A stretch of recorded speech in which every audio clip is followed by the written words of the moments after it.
Honestly, I don't even think I remember my intro. Hello everyone, I'm Misha from Made Up Me Search, and I'm back. I'm back from Sweden. You may or may not have read that I was there on a little internship regarding my, other life, the real one, the PhD that I'm doing in artificial intelligence. And it was a great experience. I fucking loved it. Sweden is amazing.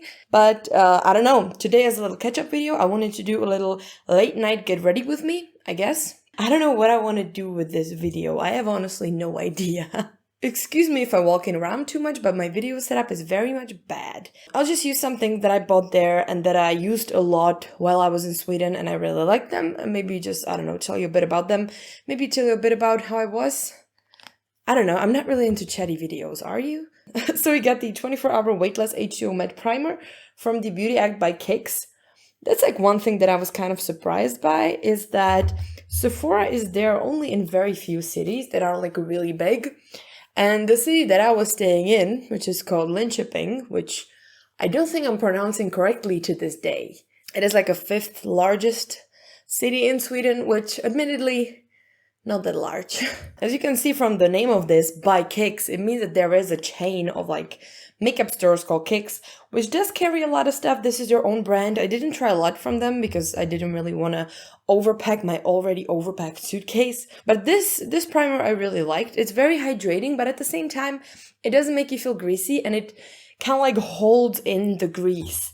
So your skin is hydrated, but it's not too oily. I really like it. My hair is excessively long. I don't look great right now, but I had the sudden urge at 22:30 in the evening to film something. Because I feel like if I don't, I'm just gonna explode. Because I have content ideas, I wanna do stuff. So here we are. I'm gonna, give this a go and do stuff again. By the way, this is the Sweet Glass Skin Foundation. Sweet is a Swedish brand, who would have thought? And they are pretty pricey. I did buy their skin tint or foundation, which is this, which I really love. And then I also bought one of their kind of weird mascaras. I don't know. I think people used to talk about it a while back. So this is a foundation / skin tint.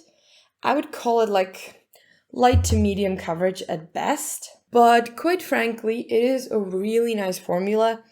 I feel like this is one of those brands that are pricey for a reason. Like there is actually some innovation going into the product. Wow, it's been a while since I did my makeup on camera. I thought about filming there for a little bit, but honestly, the lighting in the hotel was really bad. And also I wasn't really sure what to record because I didn't have many products with me. I just had a lot of basics. So making like a, kind of favorites video didn't make a lot of sense. And I don't know, just not a lot of stuff made a lot of sense. So I kind of took a break from my life while I was there, which honestly I would recommend a whole lot. I can see myself being more pale than my neck. Is that true? I've been on vacation, you can tell now. It also lasts really well, so honestly, worth the money for me. I've been using it a lot. Then I'm just gonna use my Il Maquillage concealer because why not? Listen, there's a ton of Swedish brands that I really, really enjoyed.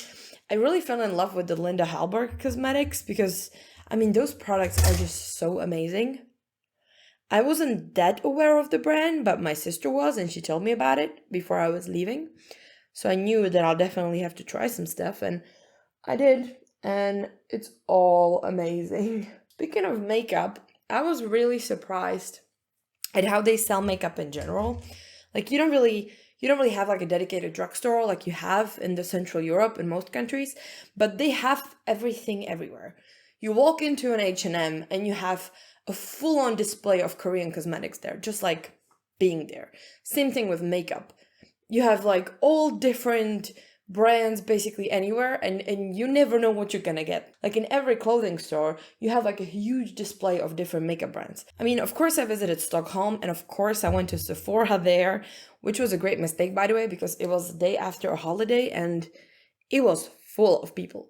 I've been to mosh pits that were more spacious than that Sephora. Yeah, quite frankly, not the most pleasant experience.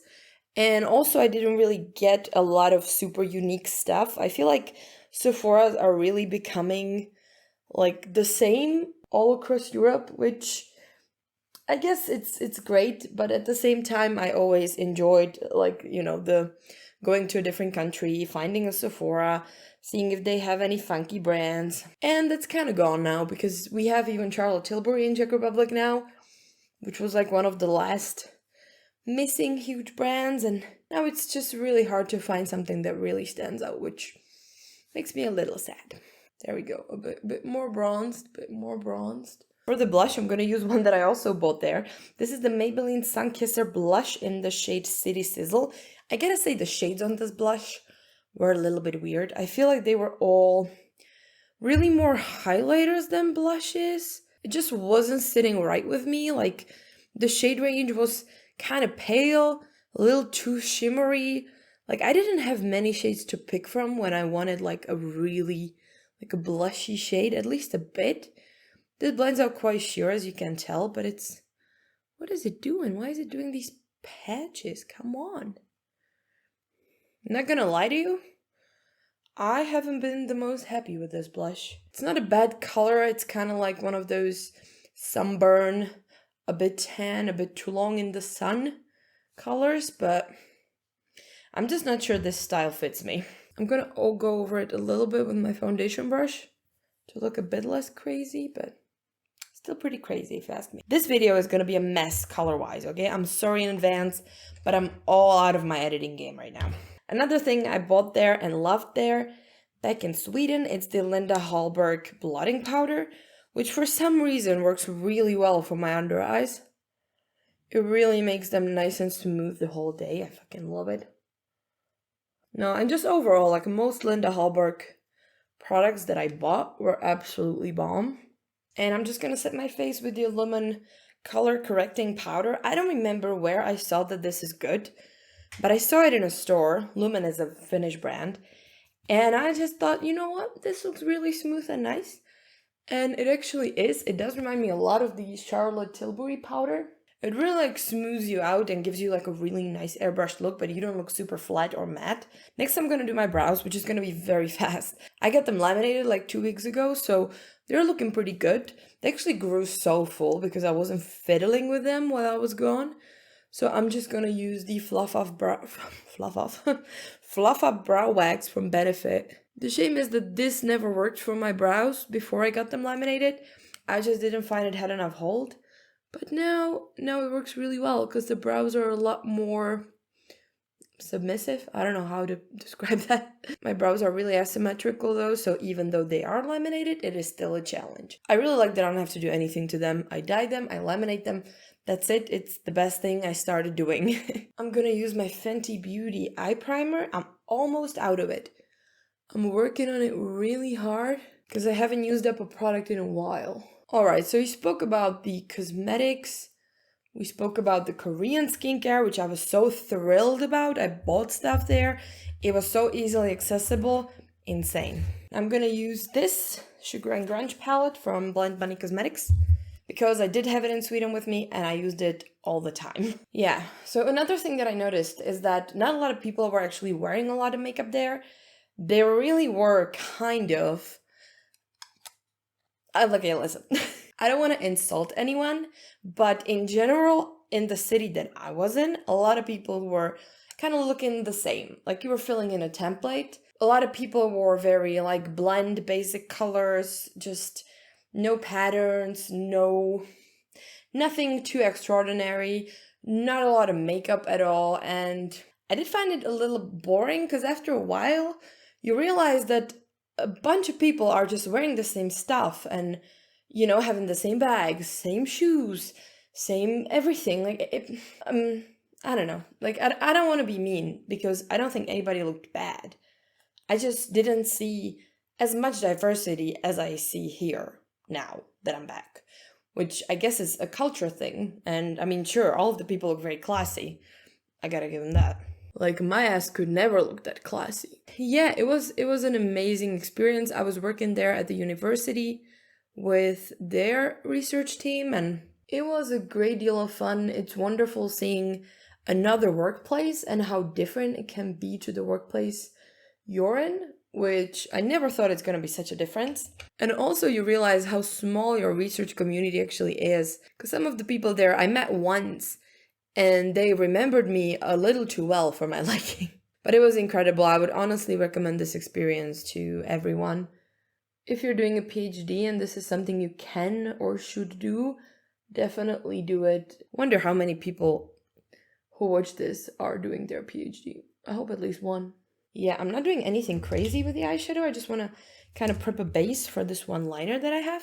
Yeah, but honestly, fashion there was another thing. Like, I feel like I almost bought another, like, alternative me wardrobe because I was buying a lot of those, like, very basic statement pieces that I was never really able to get here because I either didn't like them or they weren't really accessible in my size or anything like, or some reasons like that. Because I'm not really like a, white shirt or a beige t-shirt kind of gal, but I did get all of those things. So I did greatly expand my wardrobe with a lot of basics, which I'm very grateful for.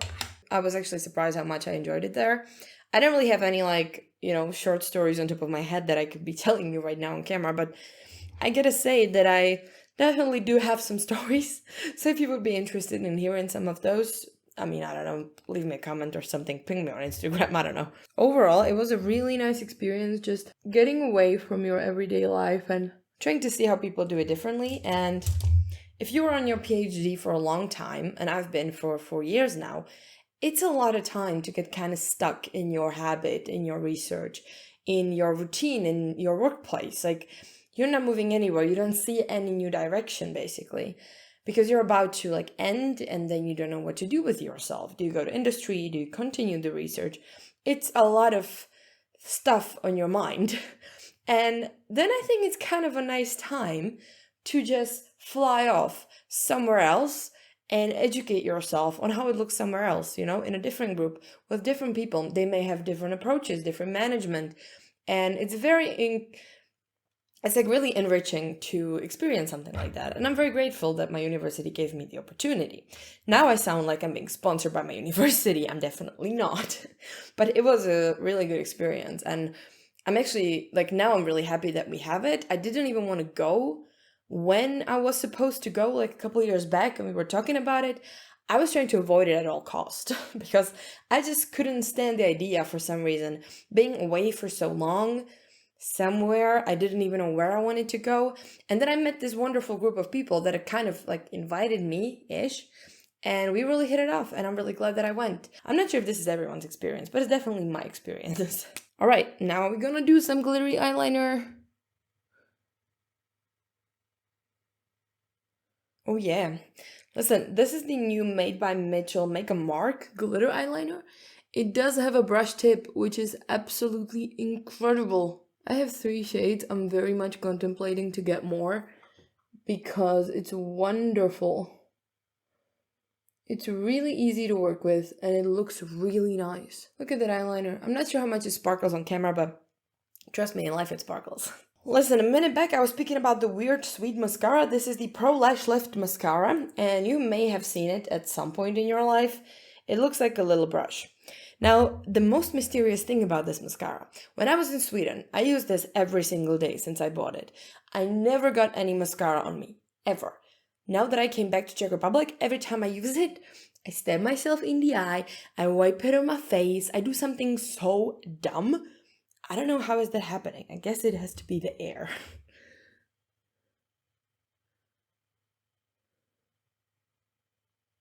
This is not really one that goes for volume or length, but it's definitely lifting. And if you remember, my lashes are stacked up in many layers. They're heavy. They look straight down. This is making them lifted as nothing else ever did. I also want to use my rom&nd highlighter, which I love with all my heart, and I felt really happy when I came back to it. It's a wonderful highlighter. Speaking of rom&nd, I would just like to mention that they actually have a whole display in one of the drugstores in Prague now, which is incredible, and I'm so happy about that. They did actually have a cushion foundation there.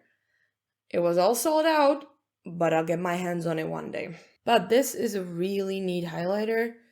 So beaming and beautiful and wet looking. Okay, for the lip, I'm actually gonna go in with another rom&nd product that I bought today.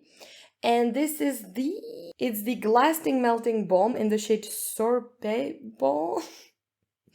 Are they actually trying to torture me with that word? And it's one of those gloss sticks, let's say. It's same like Makeup by Mario has, same like MAC has. But it's one of those very glossy glidey, really shiny lip whatevers. Listen, compared to the MAC one and the Makeup by Mario one, this one disintegrates a lot slower. Those are like kind of budging on your lips. They're really hard to wipe on. You have to like dab them. This one is a lot easier to wipe on, and I feel like it looks exactly the same. So there we go, my friends. This is actually the kind of look that I'm wearing these days because I'm kind of lazy. So here is a look for you. And what's gonna come in the future? Listen, as much as I would love to record on a weekly basis again, it's not realistic, okay? I did keep it up for what, 2 years or something, 3 years? Impressive. In my opinion, impressive. But this is not sustainable. Not at all. So as much as I enjoy doing this and doing all the skincare reviews and doing all the makeup try-ons and everything, this has to be more manageable for myself, for me to keep it up. So now I'm not gonna have a schedule. I'm gonna give myself the freedom of uploading whenever I have something ready, whenever I have the time. And because some of these videos take a lot of time to edit and prep and do the clips and everything, I'm just gonna take my time and worry more about quality than quantity. That's basically it. I'm not gonna talk about my health conditions here on the channel, but I'm gonna be off the grid for a bit, and I know I won't be able to record in that time. So let's just say that we wanna restart this sometime August, September, when I feel like it. We'll see. I don't even know when this video comes up. It's fine. But yeah, thank you very much for not unsubscribing. If you're one of the over 500 people who actually stayed subscribed while I was gone, it means the world to me. I don't get anything for it, but I'm very happy that you stayed. And hopefully I'll be able to serve you great quality content from now on as well. So thank you very much for watching this video. Subscribe if you want to see more in the future. And that's it. I think that's it. Bye!